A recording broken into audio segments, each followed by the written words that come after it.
Who do I call if it ain't you? Tell me who to call if it ain't you. I've been pacing circles. What's up guys, Mickael here again. As you can see in the title, dito pala. Today I'm gonna show you how I got the job, where did I apply, and what are the requirements. I'll just put a time code kung gusto niyo skip yung mga gusto niyong part. Gusto ko lang sabihin na sorry for the late post. I haven't been posting on YouTube for a while, like 3 weeks now. Kasi busy sa work. Before pa nung last video ko, which is yung living in Japan, yung kasama ko yung tropa ko, yung nag-live siya. If you haven't watched it yet, you should check it out. I got a lot of comments and DMs na sinasabi na, Senpai, nasan ka na? Ano nangyari sa'yo? Di ka na nagpo-post. It's been stressful lang kasi this past few weeks. Ang dami kong ginawa, especially sa work. Ang dami kong ini-email ng company and sobrang stressful talaga. But since nakapag-adjust na ako sa work ko, may schedule na ako, stable na, I'm back to making YouTube videos. Before we start, I just want to make it clear na itong video na to is not for non-Japanese resident. Sorry. This video is not for non-Japanese resident or non-foreign resident. Yung mga ginawa ko hindi to applicable sa working visa or student visa. Correct me if I'm wrong kasi may mga certain limits ang mga status na to. Kasi naka-contract sila, hindi sila pwede mag-apply kung san-san. Pero kung interested ka kung ano yung mga ginawa ko, how I got the job, para maging aral na din, then watch till the end. Okay. So, what's my work? So today's topic is about my work. To make it short, ang work ko is office type siya. It's like a ad company for social media, TikTok, Instagram, Facebook, at iba pa.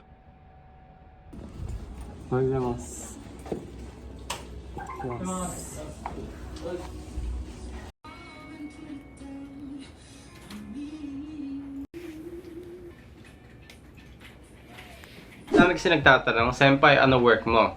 Yan yung answer. That was a quick video, pero just to show you, medyo nahiya kasi ako mag-video sa office, kaya yun lang yung mga nakuha ko. Bago pa lang kasi ako doon, ayoko gumanong ganun.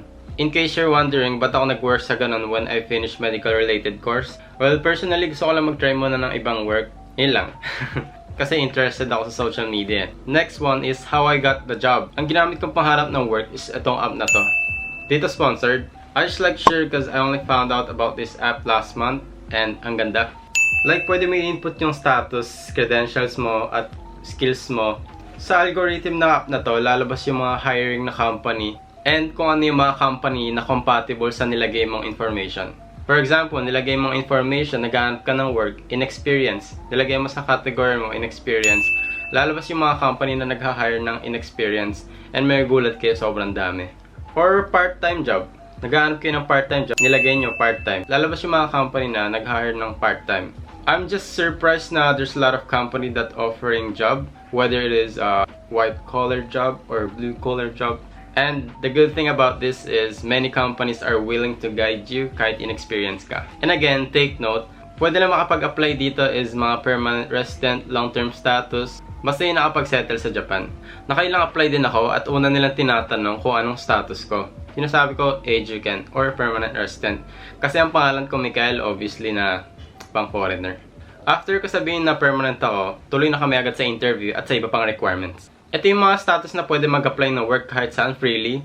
Correct me if I'm wrong kasi marami rin akong di alam. Kasi ang alam ko pag working visa, contract yun from agency sa Pinas to Japan. So nakakontrata ka doon. Hindi pwedeng pagpunta mo sa Japan mag-a-apply ka sa iba. Parang violation yun Examples ng mga job offering na nandito sa app is office work, whether call center, data input for trading company, hospitals, and etc. Sales, restaurant, education, customer service, factories, medical. Yung iba sa medical, hindi na kailangan ng license or diploma. Mass communication, computer-related, or construction field. Lahat yan kasama dito. Yung iba kailangan ng license, yung iba hindi na kailangan ng license. Yung iba nag-offer na ita-train ka nila kahit inexperienced ka. Pero of course, pag may diploma, mas advantage and mas mataas sweldo nila.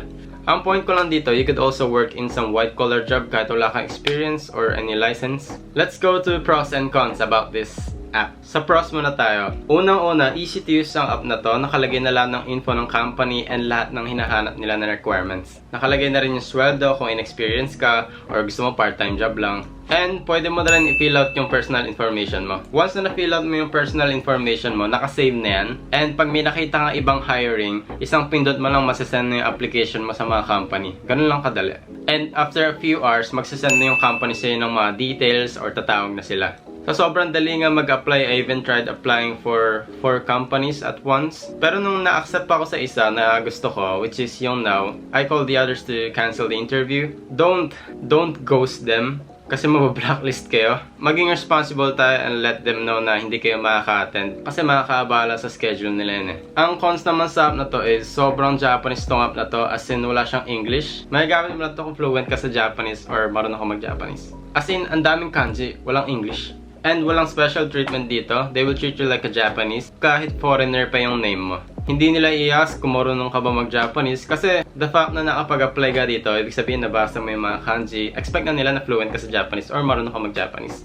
So next one, thoughts about this app. To be honest, sa work ko ngayon, I thought I'll get gaijin treatment or foreigner treatment kasi since foreigner yung name ko. But no, they treat me like a Japanese, no special treatment. They treated me like any other employee. Some people kasi when they hear my name, kasi di ba Shimizu Mickael, pag narinig nila yung Mickael, they be like, oh, hafu desu ka? Nihongo jouzu desu ne? Or Nihongo umai desu ne? Pero I never got that in my work now, for once. Pero they said na my name is cute and madaling maalala. Pero still, maybe it depends on the company and the people, I guess. Hindi ko rin naman na-try lahat eh. Mga personal experience ko lang to. So next one is recommended agencies for foreign residents. Baka iba sa inyo sinasabi, ano ba to, magre-recommend ng app? Hindi pa namin maintindihan puro Japanese. Sorry, focus ko lang sa video muna na to is how I got the job and my personal experience. Pero I'll do some research and ask people for good agencies here in Japan for foreign residents in the future vlogs. Besides sa mga app na to na pure Japanese, may mga naririnig ako na app or agencies na for foreign residents na gusto mag-work dito sa Japan. Like Hello Work. Nagamit na rin ito ng mom ko and yung iba kong relatives. Marami na ako nakilala dito na ginagamit nila tong agency na to para makapaghanap ng work. And nakakuha naman talaga sila ng work. And yung iba dito, nag-i-English, i-evaluate ka nila kung fit ka ba sa work na to or work na yan. Kaya always ko sinasabi sa mga video ko, whether YouTube or TikTok, study Japanese hard or study smart. Because the more you know, the more job opportunity there is. Kasi you can even work in an office job, basta marunong ka mag-Japanese and marunong ka gumamit ng computer. Hindi ko sinasabi pangit yung ibang job, like yung mga blue-collar job.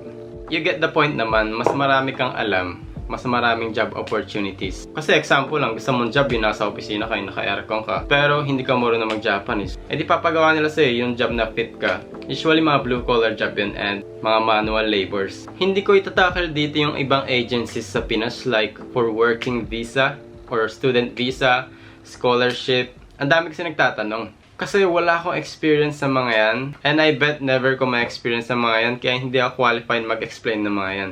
Comment na sa'yo. So to summarize the video, I did intro, what worked, and how I applied to those, pros and cons for job application, thoughts, and recommendation. Kung may gusto kayo ulitin doon, balikan nyo na lang yung mga sinabi ko. And ayun na lahat. I hope I gave you an insight from what I've been through. If you have any more questions or any future recommendation for future vlogs, feel free to comment down below and don't forget to subscribe. Usually kasi nagtatanong ako ng mga recommendation from viewers and ang daming maganda. So kung may gusto kong topic na gusto mo gawin kong video, feel free to comment down below. Peace out, stay healthy, stay sexy. I love you all. Arigatou gozaimasu. Bye bye.